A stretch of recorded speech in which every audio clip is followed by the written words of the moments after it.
The Parthenon. It's not just a temple, it's a power move. Pericles bankrolls it. Phidias designs a blinding golden ivory Athena inside. Look closer. Those columns? Slight belly, entasis. So your eyes read them as perfectly straight. The platform curves a hair upward so it never looks like it sags. Even the corner columns are thicker because optics. This place is a math flex dressed as a building. Walk the perimeter with me. 92 metopes pop with mythic battles.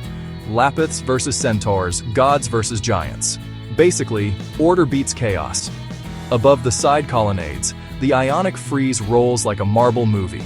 Athenians in the Panathenaic procession bringing a robe to their goddess. Inside the cella, Athena Parthenos towers. Gold, ivory, calm as a storm about to happen. Fast forward, it becomes a church, then a mosque. In 1687, a Venetian shell hits Ottoman gunpowder stored inside, and the heart of the Parthenon explodes. Shattered sculptures scatter. Some later sail to Britain, the Elgin marbles, and the debate over where they belong still burns.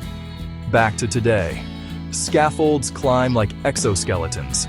Conservators swap cracked blocks for fresh Pentelic marble, piece by piece. No guesswork, just data and patience. It's not a rebuild, it's a rescue. So why do I care? Because the Parthenon isn't just stones, it's a blueprint of ambition. Art, math, politics, identity, fused into one impossible idea. Make perfection look effortless. Stand here at sunset, and the marble glows honey gold. 2.5 millennia later, it still dares us to build something worthy of the view.